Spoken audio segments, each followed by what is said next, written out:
tumenye Bibiliya. Iki ni ikiganiro utegurirwa na Dr. Ferdinand Makigi ukakigezwaho na Trans World Radio. Soma kandi wige Bibiliya usobanukirwe ijambo ry'Imana.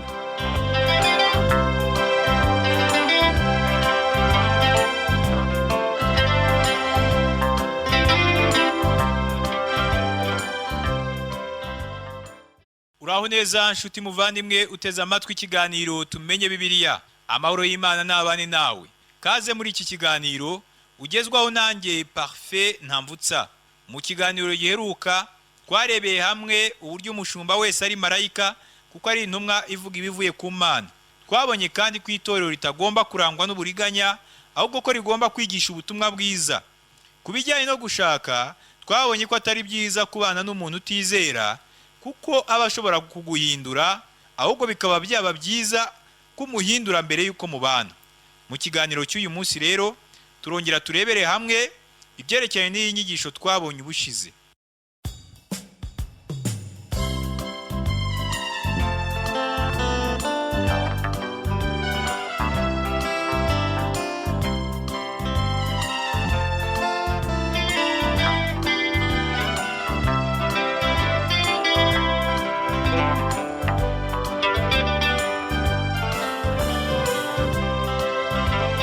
Transworld Radio. Oh, Transworld Radio. Transworld Radio. Transworld Radio. Sambirana, Sambirana, Sambirana, Usemera. Sambirana, Sambirana, Sambirana, Usemera. Imani hapi icyubahiro. Urakoze kuguma hafi y'inyakiramajwi yawe wiyumvira ikiganiro tumenye Bibiliya. Amagambo fatizo y'ikiganiro cy'uyu munsi nayakurikira: kuriganya, kwizera, marayika. Umurongo fatizo w'ikiganiro cyacu ukaboneka muri Malaki ibice 2 ku murongo wa 10. Haravuga ngo mbese twese ntidusangiye data, Imana yaturemye simwe. Niki gituma umuntu wese ariganya mwene se tukica isezerano rya basogokuruza? Muri Malaki ibice 2 ku murongo wa 7 yaravuga ngo kuko akanwa k'umutambyi gakwiriye guhamya iby'ubwenge, kandi abantu bakwiriye kuba ariwe bashakiraho amategeko, kuko ariwe ntumwa y'Uwiteka Nyiringabo. Abatambyi bagomba kuba intumwa z'Uwiteka Nyiringabo. Ijambo intumwa nkuko twabibonye mbere risobanura marayika. Mu gitabo cy'ibyahishuwe tubona Uwiteka abwira marayika w'itorero rya Efeso n'andi yose. Ese ninde yabwiraga? Ninde yavugaga? Imana yavugaga wari umuyobozi w'itorero, umuntu wigishaga ijambo ry'Imana mu itorero. Reka nsoze iki kintu ntanga igitekerezo cyanjye, nubwo dushobora kutakyemeranyaho. Nemera ko inshingano imwe rukumbi y'umushumba w'itorero ko ari ukwigisha ijambo ry'Imana. Imana ibabarira itorero riba ryumva ko umushumba waryo afata umwanya munini mu gusura abantu no kugenzura imirimo yose y'itorero mu gihe yakabaye ategura cyangwa yiga ijambo ry'Imana hanyuma akabona icyo yigisha abantu be. Igihe kimwe umuntu yahamagaye Magi amubwira ko arambiwe umushumba we. Uwamuhamagaye yari umwe mu bayobozi b'itorero. Yavugaga ko umushumba wabo afata umwanya munini yiga aho kwinjira mu bikorwa by'itorero. Magi yahise amubaza ngo harya ntiwambwiye ko uri umudiyakoni? Mugenzi we aramubwira ngo yego. Nuko Magi aramubaza ngo ese wowe ku giti cyawe ujya ufata umwanya wo gusura abarwayi? Mugenzi we ati oya, buri gihe mba mugiye mu bindi. Undi ati ese ujya uzirikana ko wari umurimo wawe? Ni wowe ugomba gusura abarwayi, ni wowe ugomba kwinjira mu bikorwa by'itorero ukabigenzura. Umurimo w'ibanze wa pastori ni ukwigisha ijambo ry'Imana. Niba atigisha ijambo ry'Imana igihe ageze imbere y'iteraniro byaba ari ibindi. Ariko rero niba afata umwanya we yigisha ijambo ry'Imana, reka nkubwire ko ari gukora umurimo Imana yamuhamagariye gukora. Wibuke ko mu itorero rya mbere intumwa zahuye n'ikibazo giteye gutya. Abayuda bazamuraga ibibazo bavuga ko abapfakazi babo birengagizwaga, hanyuma hakitabwa kuri ba kavukire. Icyo kibazo bakizaniye intumwa, hanyuma bakora umurimo ukomeye kandi mwiza wo kugikemura. Babwiye itorero ngo ritoranye abadiyakoni. Baravuze ngo ntibikwiriye ko turekera kwigisha ijambo ry'Imana kwicara ku meza tugabura. Aya magambo yanditse mu byakozwe n'intumwa ibice 6 ku murongo wa 2. Ni byiza cyane ko umushumba w'itorero afata umwanya munini yiga ijambo ry'Imana aho kwibanda mu bikorwa by'itorero, kuko abadiyakoni nibo bakagombye kujya mu bikorwa by'itorero. Umurimo wa pastori ni ukwiga no kwigisha ijambo ry'Imana. Imana ivuga ko hari umurimo wa Lewi, ariko mu gihe cya Maraki abatambyi ntibakoraga umurimo wabo uko bikwiye. Hanyuma Imana ibwira abatambyi ngo, ariko mwebwe murateshutse muyoba inzira, mwagushije benshi mu by'amategeko, mwishe isezerano rya Lewi. Niko Uwiteka Nyiringabo avuga, nanjye nicyo gitumye mbahindura abanyagisuzuguriro, mugahinyurwa imbere y'abantu bose, kuko mutakomeje inzira zanjye, ahubwo mukarobanura ku butoni mu by'amategeko. Aya magambo yanditse muri Maraki ibice 2 kuva ku murongo wa 8 kugera ku wa 9. Sambirana usemberera wamamaza inkuru nziza. Sambirana usemberera wamamaza inkuru nziza. Inkuru nziza ni agakiza kabonekwa muri Yesu Kristo. Inkuru nziza ni agakiza kabonekwa muri Yesu Kristo. Sambirana, sambirana, sambirana usemberera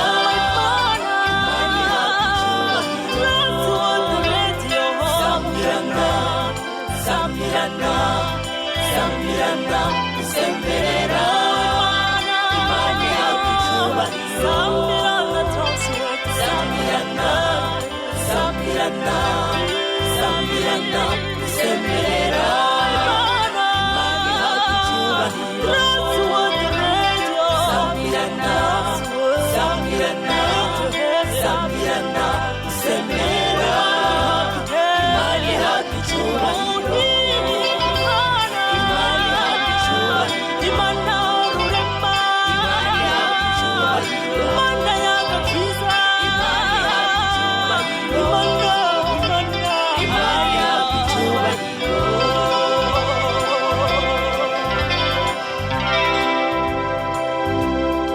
Hari igihe cyageze aho abavugabutumwa bumvagwa, ariko ubu siko biri. Ibyo bibaho igihe umukozi w'Imana atigisha ijambo ry'Imana. Muri Maraki ibice 2 ku murongo wa 10 aravuga ngo, mbese twese ntidusangiye data? Imana yaturemye si imwe? Niki gituma umuntu wese ariganya mwene se, tukica isezerano rya basogokuruza? Ngo mbese twese ntidusangiye data? Hari bamwe mu basobanura Bibiliya bavuga ko data uvugwa hano ari Aburahamu, kuko yaba Yuda cyangwa Isirayeli bombi bagaragara mu mirongo ikurikira. Ariko ndatekereza ko ikibazo gikurikira kigaragaza neza ko Maraki yavugaga Imana nka data, kuko yavuze ngo Imana yaturemye si imwe. Maraki yagaragaje neza uburyo Imana ari data. Ni data kuko yaremye byose, ariko umuntu yirengagiza ko Imana yamuremye. Adamu yiswe umwana w'Imana, ariko amaze gucumura yabyaye umwana usa nawe, gwo mu ishusho ye, atari mu ishusho y'Imana. Yamubyaye mu ishusho ye yanduye. Tugiye ku ishyanga rya Isirayeli, nta hantu tubona Imana yita umwisirayeli umwana wayo, ahubwo yita ishyanga rya Isirayeli ryose umwana wayo. Mu isezerano rya kera nta hantu tubona Imana yita umuntu ku giti cye umwana wayo. Ndetse dufasha abantu babiri b'ibyitegererezo, Mose na Dawidi, Imana yabise ngo Dawidi mugaragu wanjye na Mose mugaragu wanjye. Imana ntiyigeze ivuga ngo Mose umwana wanjye cyangwa ngo Dawidi umwana wanjye. Umuntu ku giti cye ahinduka umwana w'Imana binyuze mu kwizera Yesu Kristo gusa. Imana ni data w'umuntu wese, kuko Imana ari umuremyi. Icyo ni ikintu cyagiye kibandwaho muri ibi bihe turimo, kandi ntekereza ko ari byo. Igihe kimwe numvise umuntu utarakizwa avuga ko twese turi ibiremwa muntu, kandi ko dufite inshingano yo kubahana, ndetse buri wese akita kuri mugenzi we. Uko ni ukuri. Ndi ikiremwa muntu, kandi nawe uri ikiremwa muntu. Ngomba kukubaha nkaguha uburenganzira nk'uko nanjye nifuza ko nabigirirwa. Mbese twese ntidusangiye data? Imana yaturemye si imwe? Twese turi ibiremwa by'Imana. Twasomye nanone ngo, niki gituma umuntu wese ariganya mwene se, tukica isezerano rya basogokuruza? Hano tuhafite ubwoko bwari bwaratoranyijwe, nyamara bukica isezerano ry'Imana, ndetse hakabaho uburiganya hagati yabo. Ntibari batunganiye Imana. Bivuze ko hagati yabo buri wese atatunganiraga mugenzi we. Uko ni ukuri mu isi ya none. Reka nkubwire ko hari abantu benshi badakijijwe umuntu ashobora kwiringira. Birababaje kuba uri umukristo ariko ntubu umwiringirwa, aho gukarangwa n'uburiganya. Ikibabaje nuko mu itorero usangamo abantu benshi utapfa kwiringira. Biterwa n'iki? Ni ukubera uburiganya bwabo. nta kintu kibabaza ndetse kigatera agahinda nko kubona mu itorero harimo amakimbirane, intambara, ndetse ukabona abayobozi bafatana mu ijosi. Hano biba ari ugusuzugura umurimo Kristo yakoze. Tutitaye ku bunini bw'itorero cyangwa ubutumwa ritanga, reka nkubwire ko nta gaciro bifite n'ibizo ntambara zirimo. Simbona ubuhamya bwiza bw'itorero mu gihe rirangwa n'uburiganya. Sambirana usemerera wamamaza inkuru nziza.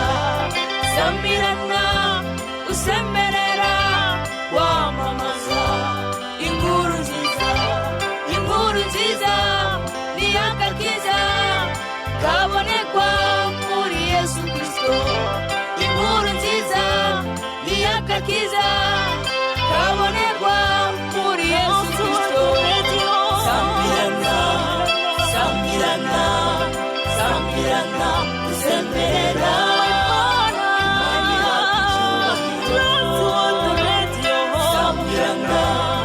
Sambirana, sambirana usemerera. Imana yakucyubahiro. Sambirana, sambirana, sambirana usemerera. Imana yakucyubahiro. Sambirana, sambirana, sambirana usemerera. Imana yakucyubahiro. Muri Malaki ibice 2 ku murongo wa 11 haravuga ngo Yuda yarariganije kandi bakoze ibizira muri Isirayeli ni Yerusalemu.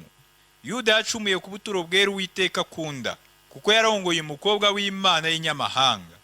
Mu Kinyarwanda cyiza twavuga ko Malaki yarashe ku ntego akoresha imvugo itomoye ngo Yuda yarariganije kandi bakoze ibizira muri Isirayeli ni Yerusalemu. Ubu noneho tubashije kumenya umuntu Malaki yarari kuvuga hano. Ni Yuda, ubwoko bwa Yuda. Isirayeli irimo imiryango 12, hanyuma Yerusalemu ikaba umurwa mukuru. Ngo kandi bakoze ibizira muri Isirayeli ni Yerusalemu. Imana yari kuvuga ukuntu bishe isezerano rya basogokuruza, hanyuma bakariganya hagati yabo. Ikintu bakoraga ni ukwica ukwera kw'Imana. Imana irera kandi Imana ikunda kwera. Imana ntikunda icyaha. Imana yanga icyaha. Ibyo ni ibintu Imana izabereka nyuma. Imana yerekanye ibyo iri kuvuga, nk'uko nanone bisanga mu Itangira ibice 6 kuva ku murongo wa 1 kugeza ku wa 7. Havuga ngo abantu batangiye kugwira mu isi babyara abakobwa. Abana b'Imana bareba abakobwa b'abantu ari beza, barongoramo abo batoranyije bose. Uwiteka aravuga ati, umuntu wanye ntazahora aruhanya n'abantu iteka ryose, kuko ari abantu b'umubiri. Nuko rero iminsi yabo izaba imyaka 120. Muri iyo minsi abantu barebare banini bari mu isi, no mu gihe cyo hanyuma abana b'Imana bamaze kurongora abakobwa b'abantu babyarana n'ababana, aribo za ntwari za kera zari birangirire. Kandi Uwiteka abona yuko ingeso z'abantu zari mbi cyane mu isi, kandi ko kwibwira kose imitima yabo itekereza ari kubi gusa iteka ryose. Uwiteka yicuza yuko yaremye abantu mu isi, bimutera agahinda mu mutima. Uwiteka aravuga ati, nzarimbura abantu naremye, mbatsembe mu isi, uhereye ku muntu n'inyamaswa n'amatungo n'ibikururuka n'inyoni n'ibisiga byo mu kirere, kuko nicujije yuko nabiremye. Muri Malaki rero haratubwira ngo kuko yarongoye umukobwa w'Imana y'inyamahanga. Ubwo bavaga mu bunyage, abantu babonye abakobwa beza bari baturanye nabo. Icyakurikiyeho nuko baretse abagore babo, hanyuma bakarongora abakobwa b'abanyamahanga bakoreraga izindi mana, hanyuma ibyo bituma ibigirwamana bigera mu gihugu cyangwa mu ishyanga rya Isirayeli. Mu ijambo ry'Imana tuhabona ibintu bimeze gutya.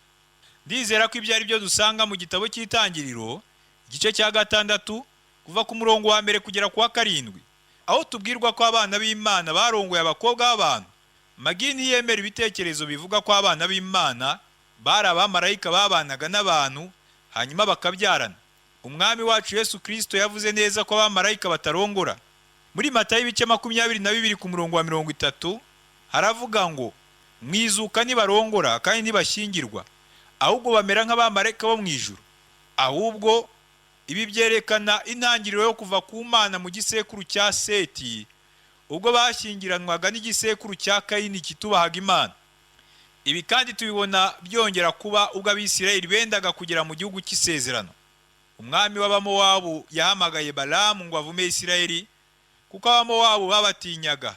Ubwo Imana yangiraga ko Balamu abavuma, yahaye inama mbi umwami w'Abamowabu. Iyi nama yari mbi ku Bisirayeli. Yababwiye ko agomba kureka abakobwa b'Abamowabu bagashyingiranwa n'abahungu b'Abisirayeli. Urumva ko hano habaye igikorwa cyo guhana abageni. Ingaruka zabayeho rero nuko imana z'Abamowabu zinjiye muri Isirayeli.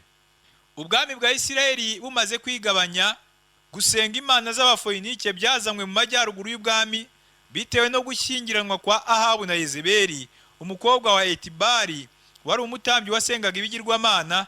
Hanyuma hazaho umwami w'Itiro n'i Sidoni. Ibyo ni ibintu byabayeho nanone mu gihe cya Hagayi. Muri Nehemiya tubona ko hariho ubwoko bwose bw'abapagani bwari buturanye n'abari barasigaye batajyanywe bunyago. Umusore w'Umwisirayeli yabonaga umukobwa mwiza w'umunyamahangakazi, akumva yifuje kumuzana ngo amubere umugore. Icyakurikiragaho ni uko yarekaga umugore w'Umwisirayeli akarongora uyu mukobwa w'umupagani. Ibyo ni ibintu byabayeho kera cyane, ariko uyu munsi nabwo ubasha kubyumva. Iyo urebye za gatanya cyangwa divorce no guharika biriho uyu munsi, ugira ubwoba. Nta muntu ubyitaho, ariko reka nkubwire ko uwizera n'utizera batagomba kubana nk'umugabo n'umugore. Umukobwa cyangwa umuhungu uzaza imbere y'Imana afite amabwiriza ajyanye n'iki kibazo, aba yishyira mu bibazo. Nufata umwanzuro wo kubana n'umuntu utizera, uzirengera ingaruka zakugeraho. Reka nkubwire ko ibibazo biza mu nzira zabyo, nta handi byava uretse mu guhitamo nabi.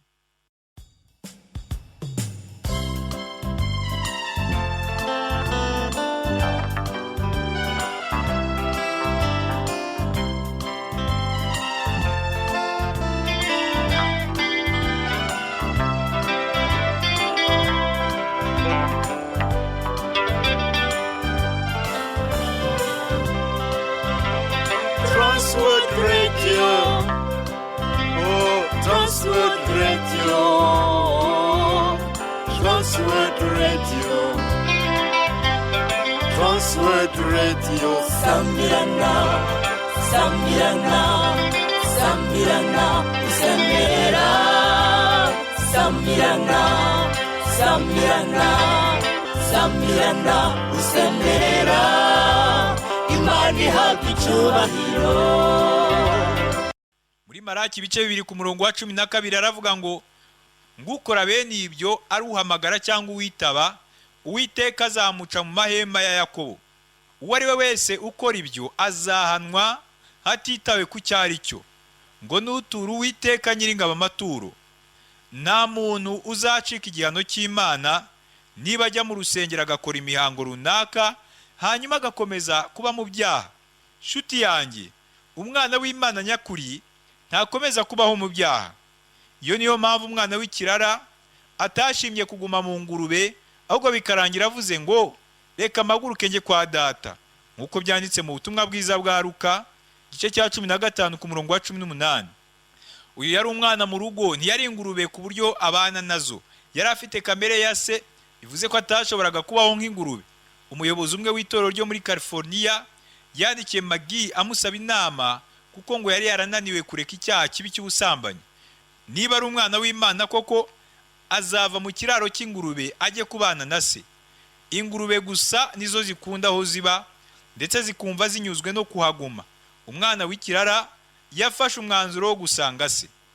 Muri Maraki ibice 2 ku murongo wa 13 aravuga ngo kandi hariho n'ibindi mukora, mutwikira igicaniro cy'Uwiteka amarira no kuroga, mugasuhuza imitima, bigatuma atita ku maturo mutura, ntayakire ngo anezerwe. Abagore b'abagabo babaga baratanye, nabo bakarongora abakobwa b'abanyamahanga, bazaga ku gicaniro barira. Basukaga amarira ku gicaniro, hanyuma Imana ikavuga ngo narabumvise. Hanyuma mukaza ku gicaniro musenga, mugatamba ibitambo byanyu ku gicaniro mwaririyeho amarira y'abagore banyu. Reka mbamenyeshe ko ntita ku bitambo byanyu. Wa mukozi w'Imana wari wandikiye Magi, birashoboka ko yari umubitsi cyangwa akaba umudiyakoni. Reka nkubwire ko Imana itita ku mirimo ye myiza, ahubwo byaba byiza yigumiye mu rugo. Imana yagaragaje neza ko itita ku maturo baturaga kandi ntiyakire ngo yanezererwe. Imana izi uburyarya bwawe kandi ntizigera yemera imirimo yawe. Mu gihe cya Maraki abantu bigiraga bere hanyuma bakibaza impamvu. Turasoma muri Maraki ibice 2 ku murongo wa 14. Bibiliya iravuga ngo nyamara mukabaza muti impamvu ni iki? Impamvu ni uko Uwiteka yabaye umugabo wo guhamya ibyawe n'iby'umugore wo mu busore bwawe wariganije n'ubwo yari mugenzi wawe, akaba n'umugore mwasezeranye isezerano. Ngo nyamara mukabaza muti impamvu ni iki? Kuri bo bumvaga ari icyaha kuba Imana ivuga ko itemera ibitambo byabo. Igitekerezo cyabo kirabaza ngo ese ni ukubera iki Imana itabyemera nazanye umwana w'intama ubyibushye ngo ube igitambo? Ubwo babazaga icyo kibazo, Maraki yabasubije neza ku buryo batari kumwumva nabi. Maraki yarababwiye ngo impamvu ni uko Uwiteka yabaye umugabo wo guhamya ibyawe n'iby'umugore wo mu busore bwawe wariganije nubwo yari mugenzi wawe, akaba n'umugore mwasezeranye isezerano. Urabona ko Umwisirayeli yarongoye umukobwa w'umuheburayo ubwo yari akiri muto, ariko ubwo yari amaze gukura hanyuma akabona abapagani bari kumwe nawe bamukikije, yafashe umwanzuro wo kurongora umupagani yari amenyeranye nawe. Ngo nubwo yari mugenzi wawe, akaba n'umugore mwasezeranye isezerano. Umugore we w'umuheburayo niwe bahagararanaga imbere y'umutambyi kandi akumva ari umwiringirwa kuri we. Umurongo ukurikiraho ni umwe mu mirongo yagiye igorana cyane kwisobanura. Magi atekereza ko witwa Dr. Charles Feinberg yari ari mu kuri ashingiye ku gitabo cye yise The Minor Prophets cyangwa se abahanuzi bato, aho yavuze ko ubusobanuro buhari ari uko umuhanuzi yavugaga ibijyanye na gatanya cyangwa divorce. Ni gahunda nyirizina y'ubukwe yashyizweho n'Imana ubwayo. Muri Maraki ibice 2 ku murongo wa 15 aravuga ngo mbese ntiyaremye umwe naho yari ifite umwuka usagutse? Icyatumye ari mumwe n'iki? Nuko yashakaga urubyaro rwubaha Imana. Nuko rero murinde imitima yanyu atagira uriganya umugore wo mu busore bwe. Ngo mbese ntiyaremye umwe? Ibi biratujyana mu itangiriro aho dusanga iremwa ry'umugabo n'umugore. Adamu yari igice, Eva nawe yari igice, hanyuma bombi bakora umuntu umwe. Ibi birasa nka kumwe umwana avuka. Ntiwavuga ko ari uw'umugabo cyangwa uw'umugore kuko aba ari imbuto y'ababyeyi be bombi. Abo babyeyi bombi baba ari umwe mu mwana. Twasomye ngo naho yari afite umwuka usagutse. Icyatumye arema umwe n'iki? Nuko yashakaga urubyaro rwubaha Imana. Urumva ko ku nyungu z'urubyaro agomba kumubera uw'umwuka. Inshuti yanjye, niba uri inkumi ntugomba gushakana n'umusore mudahuje kwizera, kubera ko biba bishoboka ndetse unasabwa kugendera mu nzira ze, kuko umugabo ari umutware w'urugo. Urugo ruzakubera rubi niba uri umwana w'Imana, hanyuma we ntaba ari we. Niba uri umusore cyangwa inkumi, reka nkubwire iki kintu. Niba utekereza ko uzazana kuri Yesu umukunzi wawe, bikore mbere yuko mubana, kuko nicyo gihe navuga ko uba umufiteho ububasha. Ndakubwiza ukuri yuko umusore wakunze akora uko ashoboye ngo anezeze umukobwa benda kurushingana, ariko iyo bamaze kubana ntaba agishishikariye kumunezeza. Ibyo birareba kandi umukobwa ushaka kurushinga. Nutabasha kuzana umukunzi wawe kuri Yesu mbere y'ubukwe, reka nkubwire kuri mu bibazo ndetse bikomeye cyane. Twasomye nanone ngo nuko rero murinde imitima yanyu hatagira uriganya umugore wo mu busore bwe. Maraki yababuriraga ababwira ngo bitondere ibyo bakoraga. Imana yihanangirije abantu bayo ko batagomba gushakana n'abanyamahanga cyangwa abapagani. Uribuka ko Nehemiya ubwo yamaraga kubaka inkike z'i Yerusalemu, yasubiye ku kazi ke nk'umuhereza wa vino ibwami. Amaze igihe ibwami yaje guhabwa akaruhuko asubira i Yerusalemu. Yasanze Tobiya w'Umwamori, akaba umwanzi w'Imana, yarimukiye mu macumbi y'urusengero.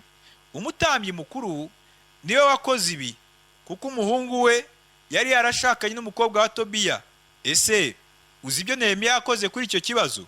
Yarinjiye asohora ibintu byose Tobiya yari atunze, hanyuma amubwira gusohoka akagenda. Ushobora kumva ko bino ari ukwiyenza ndetse bikaba agasuzuguro.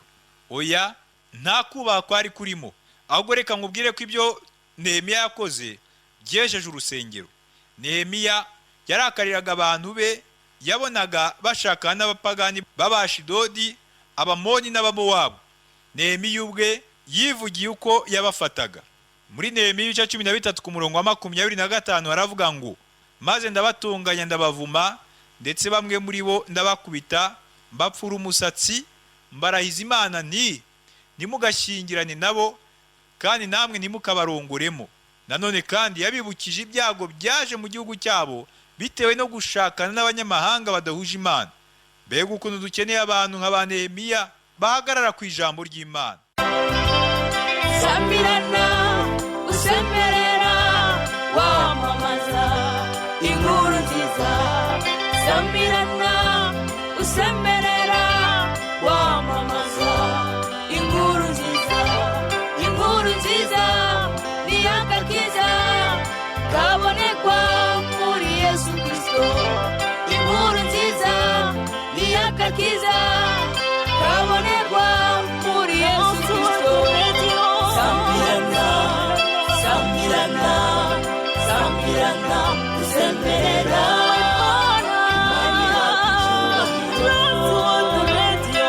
Samirana, Samirana, Samirana usemerera Imani yakicyubahiro. Samirana, Samirana, Samirana usemerera Imani yakicyubahiro.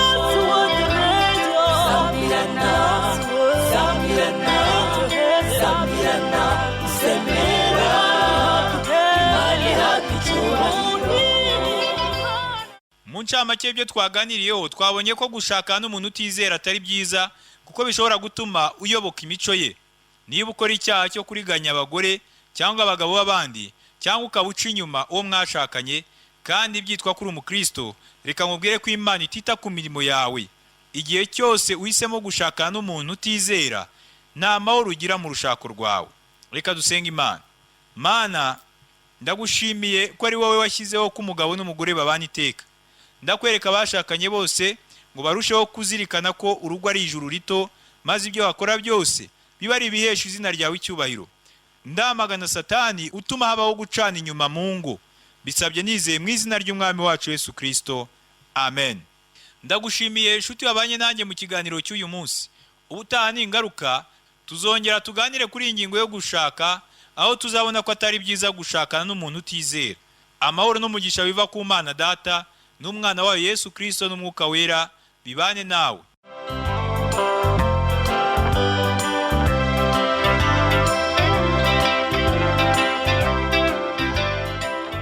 Icyo cyari ikiganiro tumenye Bibiliya. Nimba wifuza kugira ikibazo, kudutera inkunga cyangwa kuduha ubuhamya, ushobora guhamagara cyangwa kohereza ubutumwa bugufiya kuri telefoni igendanwa. Inomero ni 07 81 27 90 18. Ushobora kandi kutwandikira kuri page yacu ya Facebook yitwa Tumenye Bibiliya, cyangwa kuri WhatsApp. Inomero ni 07 81 27 90 18, cyangwa kuri email yitwa umucyofm@yahoo.fr. Iki kiganiro kandi ushobora kutumva ku rubuga rwacu rwa interineti ari rwo wa#tab.tawr.org. Kanda handitse ijambo ry'icyongereza rivuga ngo languages, maze uhitemo ururimi rw'Ikinyarwanda.